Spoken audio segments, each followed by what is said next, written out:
আন্তর্জাতিক সংবাদে স্বাগতম। জানিয়ে দিব বিশ্বের আলোচিত কিছু গুরুত্বপূর্ণ আন্তর্জাতিক সংবাদ। বন্ধু থেকে এবার চরম শত্রু নেতানিয়াহুকে ক্ষমতাচ্যুত করতে এবার উঠে পড়ে লেগেছে যুক্তরাষ্ট্র। এবারে যেন শেষ সম্বলটুকু হারাতে চলেছে এই ইহুদিবাদী প্রধানমন্ত্রী। যতই বাড়াবাড়ি করুক না কেন, ইসরায়েলকে শেষ পর্যন্ত পরাজয় বরণ করতেই হবে। জানিয়ে দিব পশ্চিমাদের দ্বিচারিতা বন্ধ এবং ইসরায়েলি বর্বরতার অবসান ঘটাতে হবে। কঠোর এই হুঁশিয়ারি দিয়েছে মালয়েশিয়ান প্রধানমন্ত্রী। এদিকে ইসরায়েলকে যুদ্ধ বন্ধ করতে কঠোর হুঁশিয়ারি দিয়েছে আমিরাতের প্রশাসন। থাকবে নতুন যুদ্ধ ট্যাঙ্ক উন্মোচন করলেন উত্তর কোরিয়ার নেতা কিম জং উন। সর্বশেষ জানিয়ে দিব পাকিস্তানের থেকে 6টি কম আছে ভারতের, কোন দেশের হাতে কয়টি পরমাণু অস্ত্র আছে এ নিয়ে বেরিয়েছে একটি গুরুত্বপূর্ণ প্রতিবেদন। জানিয়ে দিব প্রতিটি দেশের নাম। দর্শক, শুনছিলেন সংবাদ শিরোনাম, এবারে থাকছে বিস্তারিত। তার আগে আমাদের ভিডিওটিতে একটি লাইক দিন এবং চ্যানেলটি সাবস্ক্রাইব করে পরবর্তী আপডেট সংবাদ সবার আগে পেতে আমাদের সাথেই জুড়ে থাকুন। নেতানিয়াহুকে ক্ষমতাচ্যুত করতে চায় যুক্তরাষ্ট্র। ইসরায়েলের প্রধানমন্ত্রী বেনিয়ামিন নেতানিয়াহুকে ক্ষমতাচ্যুত করতে চায় মার্কিন যুক্তরাষ্ট্র। এমনই চাঞ্চল্যকর অভিযোগ করলেন এক ইসরায়েলের এক কর্মকর্তা। গাজাভিত্তিক ফিলিস্তিনি প্রতিরোধ আন্দোলন হামাসের বিরুদ্ধে গত 5 মাস ধরে গাজায় তীব্র আক্রমণ চালাচ্ছে ইসরায়েলি বাহিনী। এতে বিপুল সংখ্যক বেসামরিক নারী ও শিশু নিহত হচ্ছে। এর ফলে ইসরায়েলের বিরুদ্ধে ক্ষোভের সৃষ্টি হচ্ছে সারা দুনিয়ায়। আর ইসরায়েলের প্রধান পৃষ্ঠপোষক হিসেবে যুক্তরাষ্ট্রের বিরুদ্ধে ক্ষোভ সৃষ্টি হচ্ছে। এর মধ্যে খবর প্রকাশিত হয়েছে যে মার্কিন প্রেসিডেন্ট জো বাইডেনের সাথে ইসরায়েলি প্রধানমন্ত্রী নেতানিয়াহুর সম্পর্ক ভালো নেই। মার্কিন পরিকল্পনা ভণ্ডুল করে দিচ্ছেন নেতানিয়াহু। এমন পরিস্থিতিতে ওই কর্মকর্তার এহেন অভিযোগকে যথেষ্ট তাৎপর্যপূর্ণ বলে মনে করছেন কূটনৈতিক মহল। কয়েকদিন আগে মার্কিন প্রেসিডেন্ট বলেছিলেন নেতানিয়াহুর কার্যকলাপই ইসরায়েলের বিপদ ডেকে আনছে। এরপরই আমেরিকার বিরুদ্ধে ক্ষোভ উগরে দিয়েছেন ওই ইসরায়েলি কর্মকর্তা।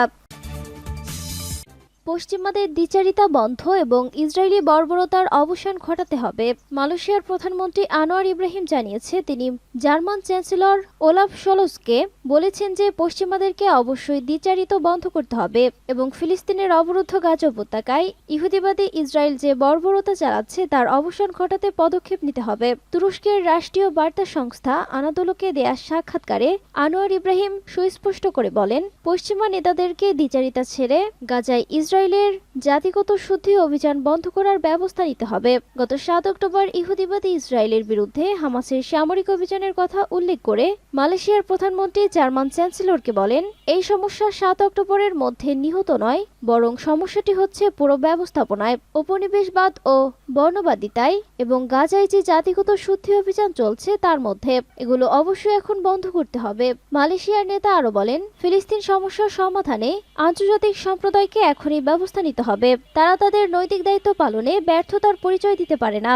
গাজার বিরুদ্ধে ইহুদিবাদী ইসরায়েলের চলমান বর্বর আগ্রাসনের প্রতি সমর্থন দেওয়ার জন্য পশ্চিমাদের বিরুদ্ধে বিশ্বের যেসব নেতা প্রকাশ্য সমালোচনা করেন আনোয়ার ইব্রাহিম তার মধ্যে অন্যতম প্রধান। গাজায় সংঘাত শুরু হওয়ার পর থেকে আমেরিকা ও জার্মানি ইসরায়েলের কাছে অস্ত্র রপ্তানি বাড়িয়ে দিয়েছে। সূত্র পার্স টুডে। ইসরায়েলকে আরব আমিরাতের হুমকি। অবরুদ্ধ গাজা উপত্যকায় অবিলম্বে মানবিক সহায়তা পৌঁছানোর দাবি জানিয়েছে সংযুক্ত আরব আমিরাত। তবে এ দাবি বরাবরের মতো অস্বীকার করায় ইসরায়েলের প্রধানমন্ত্রী বেঞ্জামিন নেতানিয়াহুকে কঠোর হুঁশিয়ারি দিয়েছে সংযুক্ত আরব আমিরাত। দেশটি জানায়, ইসরায়েল যদি গাজায় মানবিক সাহায্য প্রবেশ করতে না দেয় তবে তারা সংযুক্ত আরব আমিরাত হয়ে তেল আবিবে পৌঁছানোর স্থলপথ বন্ধ করে দেবে। ইসরায়েলি ওয়েবসাইট i24 নিউজ এক বিশেষ প্রতিবেদনে বলা হয়, আমিরাত নেতানিয়াহুকে দুটি যে কোনো একটি বেছে নিতে বলেছে। অবরুদ্ধ গাজা উপত্যকায় মানবিক সাহায্য প্রবেশ করার সুযোগ দাও কিংবা ডিসেম্বরে প্রতিষ্ঠিত গুরুত্বপূর্ণ স্থল সেতুটি বন্ধ করা মেনে নাও।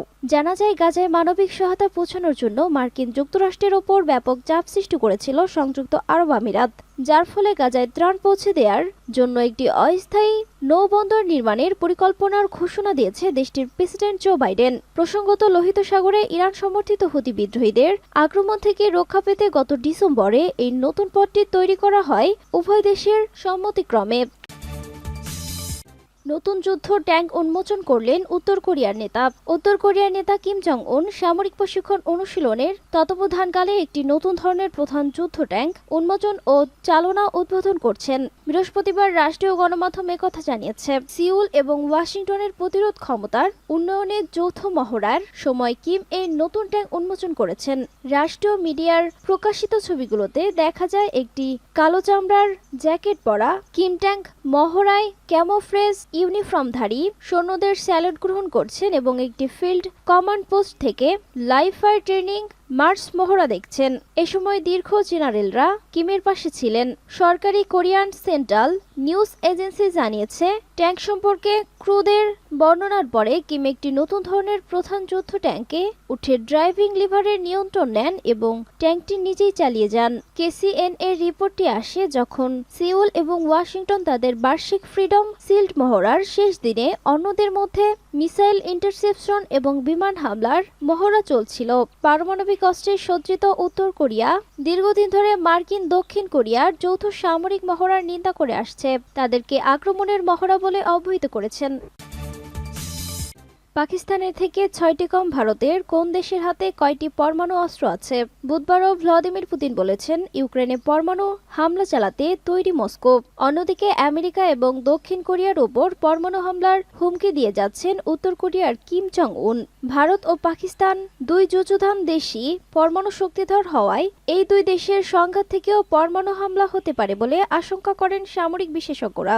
রাশিয়া ইউক্রেন যুদ্ধের শুরু থেকে পরমাণু যুদ্ধের দামামা শোনা যাচ্ছে। রাশিয়ার পক্ষ থেকে বারংবার পরমাণু হামলার হুমকি দেয়া হচ্ছে।